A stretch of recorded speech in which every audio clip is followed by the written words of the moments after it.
So the WTS Central Virginia chapter is very excited to be joined today by a group of outstanding transportation leaders in our region. We have Jennifer Mitchell, Director of the Department of Rail and Public Transportation, Julie Tim, CEO of Greater Richmond Transit Company, and Chet Parsons, Director of Transportation at Plan RVA. Thank you all for participating in our panel discussion today on the state of transportation in the Commonwealth. Before we get into the meat of the panel discussion, I'd like to start by asking each of you to briefly introduce yourselves. Director Mitchell, why don't you go first? Sure. My name is Jennifer Mitchell. I'm Director of the Department of Rail and Public Transportation here in Virginia. I have been here since January of 2014, so almost 6 years now. I was originally appointed by Governor McAuliffe and then reappointed by Governor Northam. Throughout my career in transportation, I've been in the public sector and the private sector, but most consistently, I have been a member of WTS. I was a former president of the DC chapter and also on the international board and most recently on the WTS Foundation board. So very excited to be here today with the rest of you from the Central Virginia chapter. Thanks, Jennifer. Julie, why don't you go next? Sure. So Julie Tim, CEO of GRTC. I've been in this position now for just over a year. I started September of last year. I came from Nashville, but I think more importantly to Virginia is I was raised in Virginia Beach, spent most of my life in Virginia Beach, Hampton Roads area, worked all over that area. And so Virginia is my home. It's a home of my heart. And coming back here last year was so meaningful. I got my start in with WTS about 20 years ago in 2020 when I went down to North Carolina for a few years with URS. And they introduced me to WTS down there and have been a fan ever since. So I am really honored and excited to be here. How about you, Chet? I'm Chet Parsons. I'm Director of Transportation for Plan RVA, and we also are the umbrella organization for the Regional Transportation Planning Organization. So we represent the 9 jurisdictions in Central Virginia and do a lot of the transportation work as well as other planning and environmental services for our jurisdictions in the Central Virginia region. We are thrilled to be here today and excited to be part of this distinguished panel. So I'm looking forward to the conversation. Well, we are thrilled to have you guys as well. So getting into the questions, so 2020 has been a really significant year for transportation in Virginia. We had the establishment of the Virginia Transportation Authority, Central Virginia Transportation Authority, the historic rail deal with CSX, and the establishment of the Virginia Passenger Rail Authority. We've expanded the Virginia Breeze intercity bus service, initiated a new GRTC route in Chesterfield County, just to name a few. What, in your eyes, has been the most exciting changes for transportation in Virginia in 2020? And Chet, why don't we start with you? Sure. I think that this year is a pretty historic year for many reasons, but back when the 2020 General Assembly met, as you mentioned, they established the Central Virginia Transportation Authority. It's a huge deal for my member governments because it opens up so many doors for additional transportation dollars that we all know are so scarce these days. So it gives them tools not only to develop projects on their own that they've been working on for years and years, but also to leverage other funds from both state and federal resources to think big and long term about meeting the needs of the residents of the Central Virginia region. So I think that having that authority in place, and we're working on standing that up right now, it's a pretty historic event, and it's great to be involved with it. And I think everybody on the panel can agree that it's new territory for Central Virginia, and it's something that we're all in together. Frank Thornton from Henrico County is the chair of the authority, and he keeps going back to the opportunity to be collegial and to extend collegiality, and I think it's a pretty neat time to have all of these folks at the table because everyone to a T wants this to succeed and to raise up the bar for our region in terms of comparing not just to other regions in the state, but on the national level as well. So it's a great opportunity, and I think it's really significant for all of us. Awesome. Jennifer, why don't you go next? Sure. Yes, 2020 has been a monumental year for a lot of different reasons. But as far as transportation, the General Assembly did pass the omnibus bill this spring. It included additional funding for transit and rail, but more importantly, completely restructured our entire transportation trust fund and increased revenues as well. The important part of that is that it creates a much more stable base for our entire transportation system in the future. And as Chet mentioned, it did establish the new Central Virginia Transportation Authority, also new regional funding in Hampton Roads as well. So all of this is really important to transportation across Virginia. I know at DRPT, we're very excited about the Transforming Rail in Virginia initiative. Back in December of 2019, we announced that we've entered into a $3.7 billion deal with CSX, which is going to allow us to acquire 350 miles of railroad right-of-way, 225 miles of track. We'll be constructing a new long bridge, a new two-track bridge across the Potomac River between Virginia and D.C., which currently is one of the biggest bottlenecks in the entire east coast of the U.S. for rail.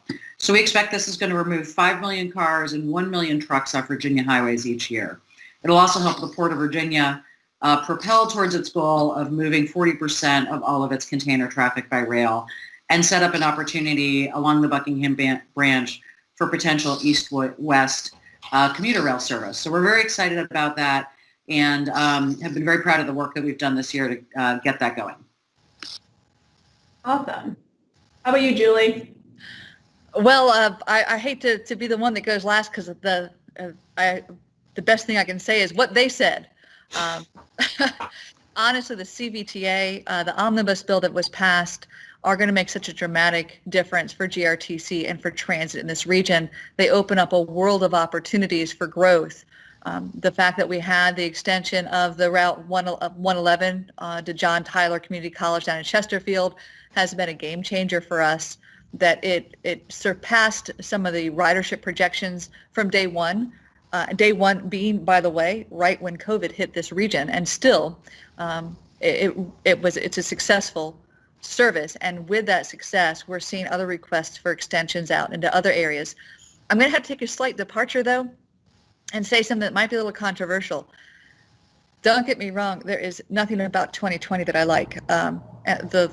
The highest on that list, of course, is COVID. But I would say in some ways, COVID, because it has hit us the way it has produced some of the most exciting possibilities for transit that I think we've ever seen here in so many ways.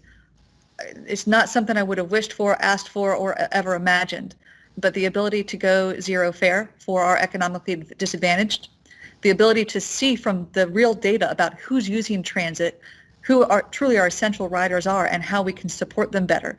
These are things that we might never have really been able to know and to try if it weren't for COVID. So I'm not saying COVID's a great thing. That's why I said it's controversial. I wish it never would have happened.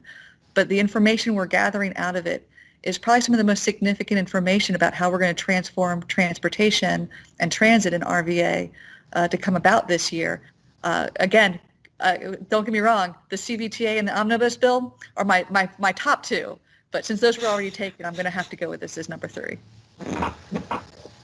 Awesome. Well, and that was a perfect transition because our next question is, the COVID-19 pandemic has had major impacts on the transportation industry in 2020.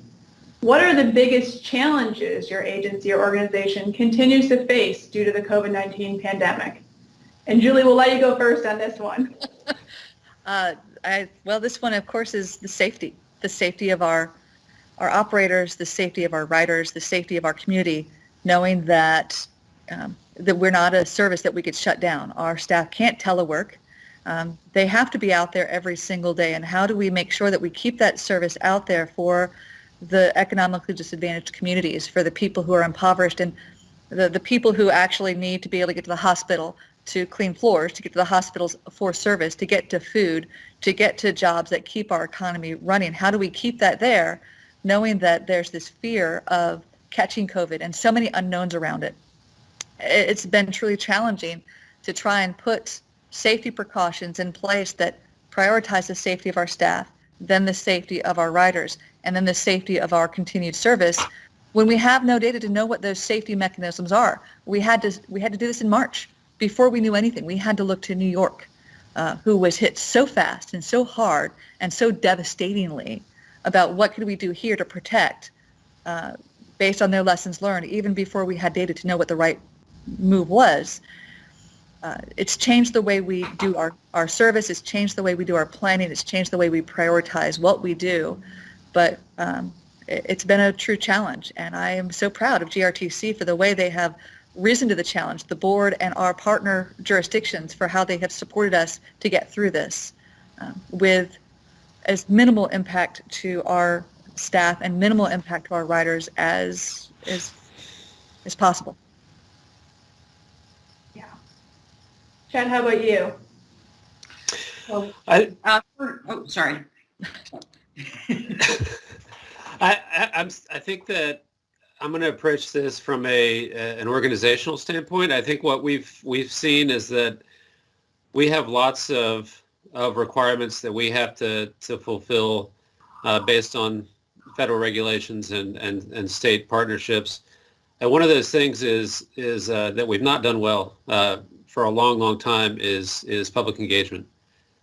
We started off about a year ago this month with a renewed approach and emphasis on how to best engage the public and get them involved in regional planning, because it's not something that is easy to grasp. It's not a zoning change that's on your block. It's what are the impacts that a project in Hanover is having on how you commute in Chesterfield. So I think that we had come out of last fall with a solid foundation for public engagement, and then COVID hit and all that got turned on its ear. So we had to pivot last April and come up with new ways to think about engagement until we can get back in front of people. And the virtual environment is something that was new to us. Kind of sad to say that we should have been there, but we weren't, and it's given us a lot of new tools, to be honest, that have allowed us to be present with people that may not have been engaged in the past. I mean, we had a pretty horrible track record of publicizing a night meeting and having 5 people show up for a tip amendment, and it's something that wasn't successful. We were meeting the standards, but it wasn't a success. So this has given us a new perspective on how to approach public engagement and to use the tools that we've acquired in the past 9 months to add to our quiver, I guess, of things that we're going to really look forward to when we're able to be back in front of community groups and neighborhood organizations and those folks that don't even know who we are, to be able to engage them and think about regional planning on a true regional scale. Awesome. How about you, Jennifer?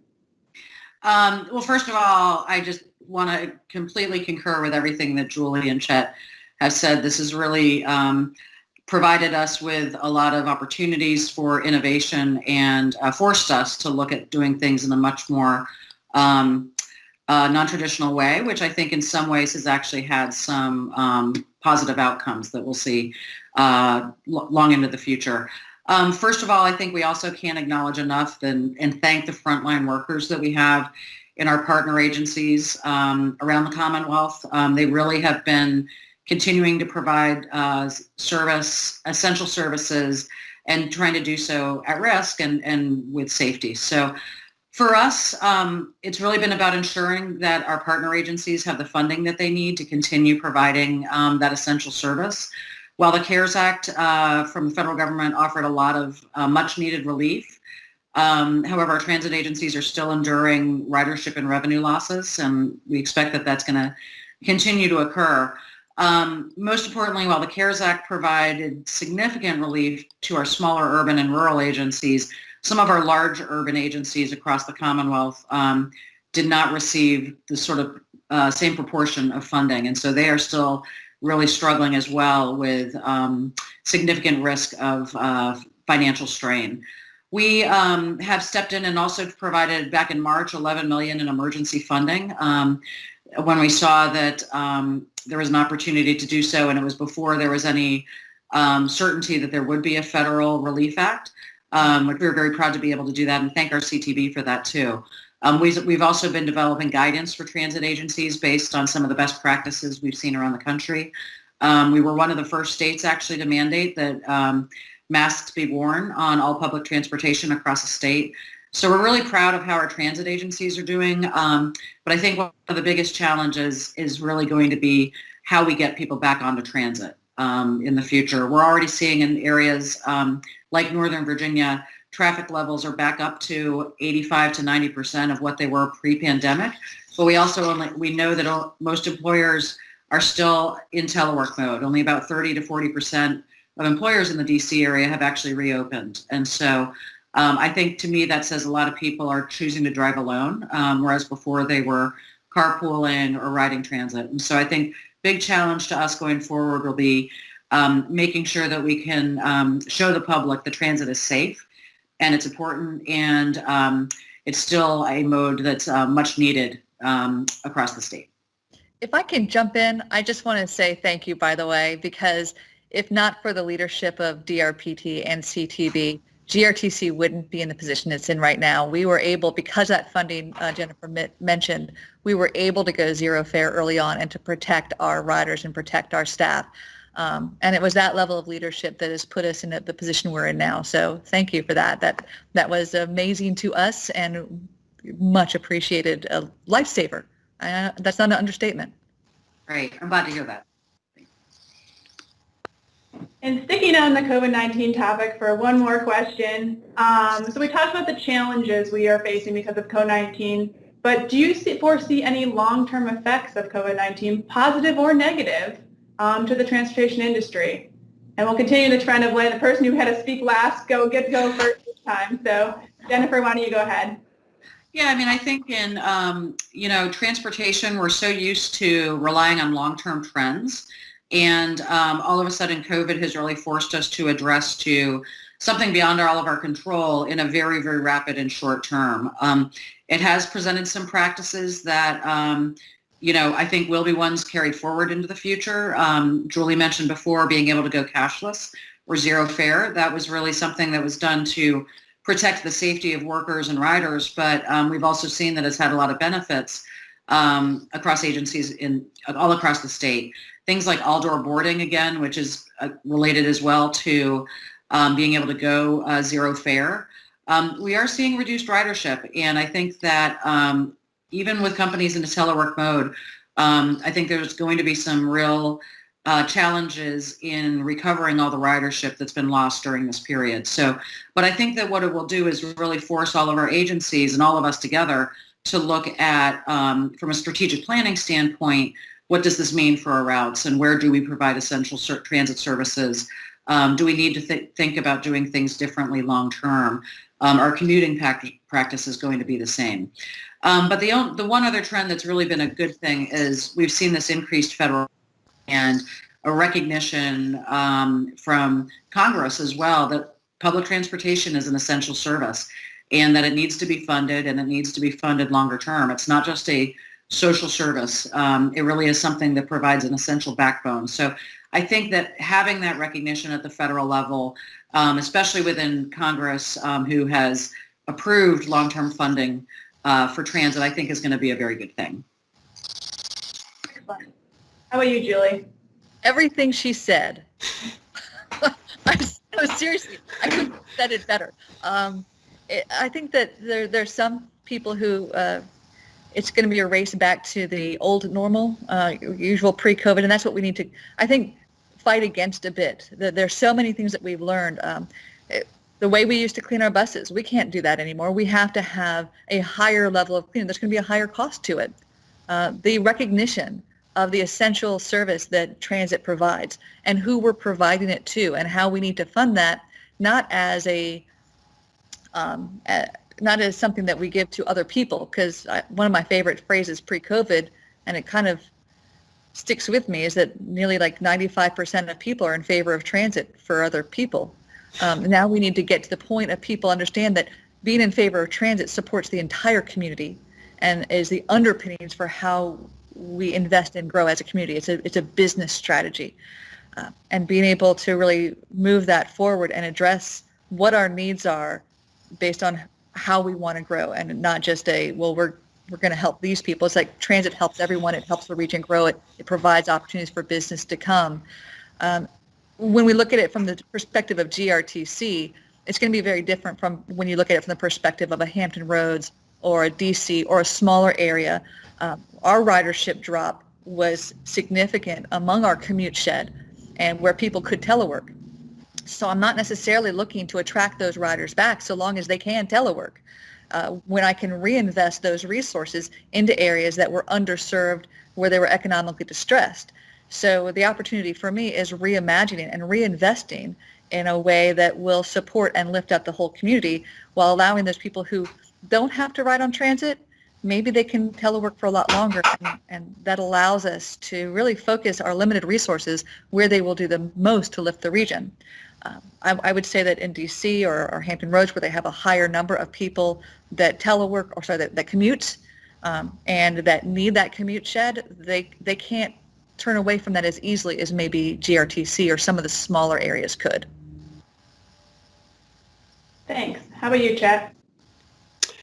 Well, I think that one of the fun things about doing what I do is that we're supposed to look out 20 years from now, and what are the long-term things, and so you get to play like the SimCity scenarios sometimes. And COVID-19 has saw some drastic changes in commuting patterns, and I think one of the things that we're excited about is to see what carries out from those changes.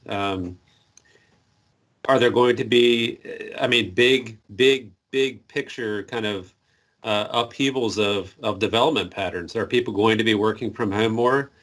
Are activity centers going to become more dispersed? What are commuting patterns going to look like? Are peak hour travel times going to be extended because people may just go to the office for specific meetings rather than all day? Those are the kinds of things that we have historically tracked, and we're really excited about the next probably 2 years, 24 months, to see what type of return to normal people are going to have, and whether any of these lessons learned by force essentially are going to be continued. We've heard about big changes downtown with state agencies deciding to extend work from home or do it permanently. So there's going to be some major changes in how the Richmond region develops, and that's something that you don't really see very often. So it's a new era. It definitely is. You guys are doing a great job of transitioning between my questions here. So now we're going to talk a little more long term and post-COVID. What do you see as the most critical challenges for the transportation industry in Virginia in the next several years? And what is your agency or organization doing to address those challenges? And Chet, we're starting with you. I think that this isn't groundbreaking at all, but I think money is going to continue to be the biggest transportation challenge.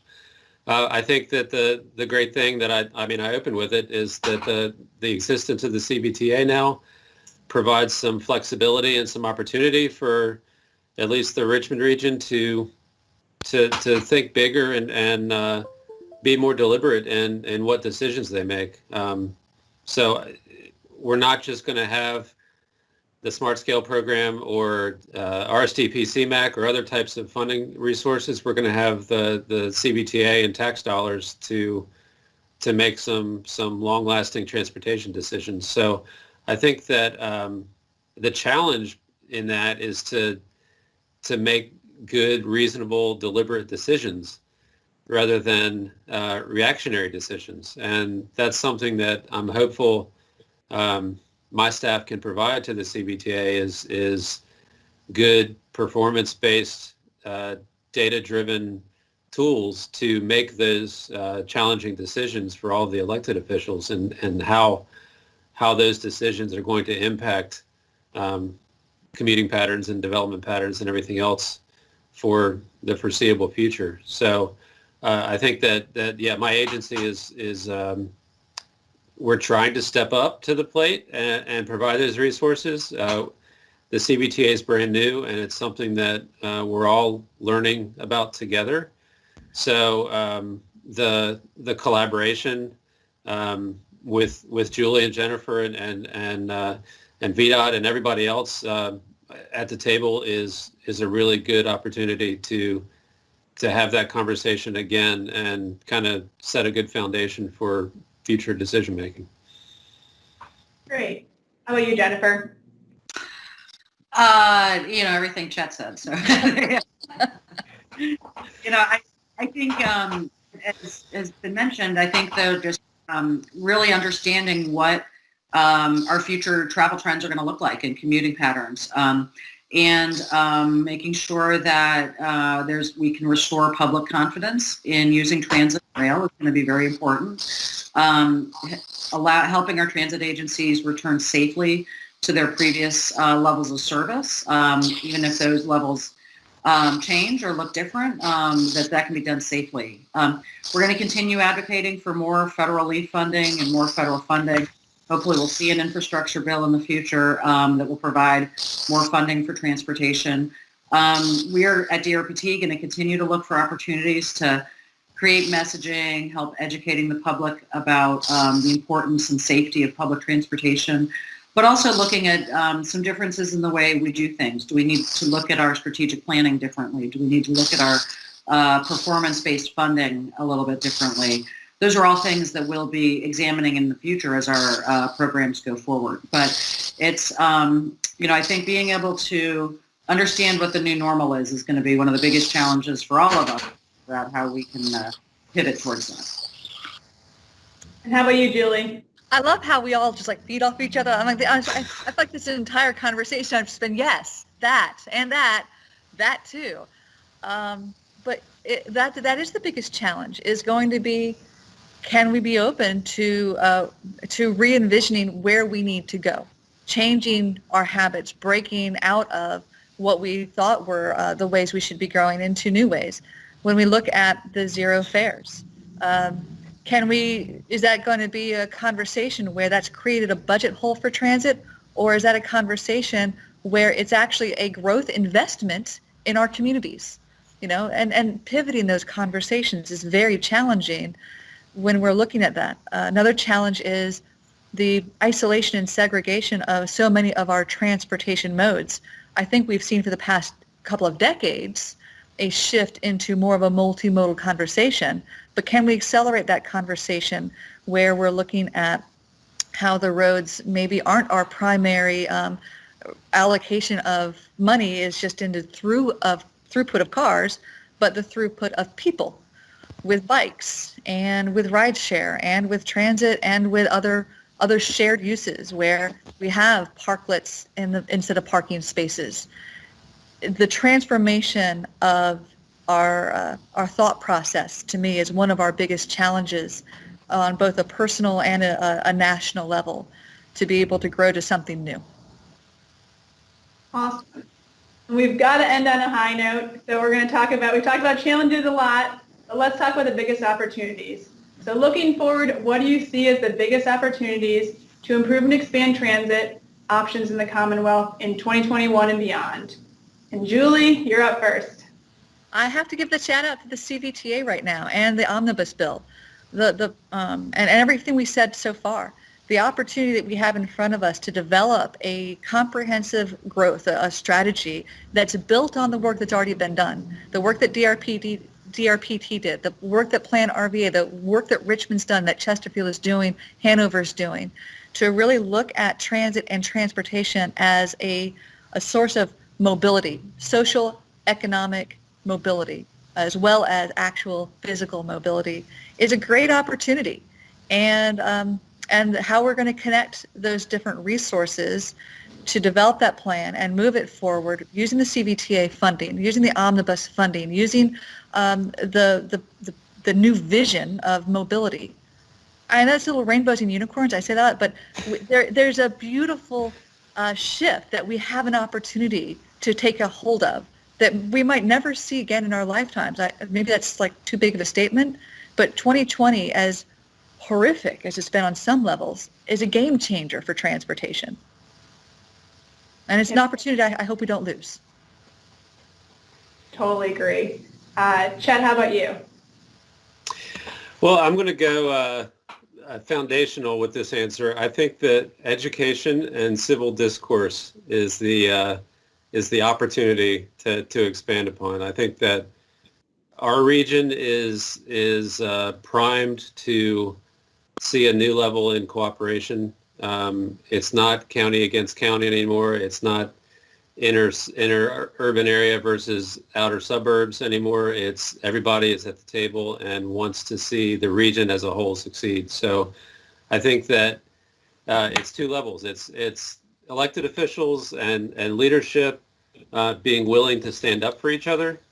And then on the other side, it's having all of our agencies taking those extra steps to engage people who haven't been part of our processes before, to bring more people to the table and have an educated society where we can all engage in the bigger transportation discussions and impact change, not just for 6 months from now, but for the future as we see it.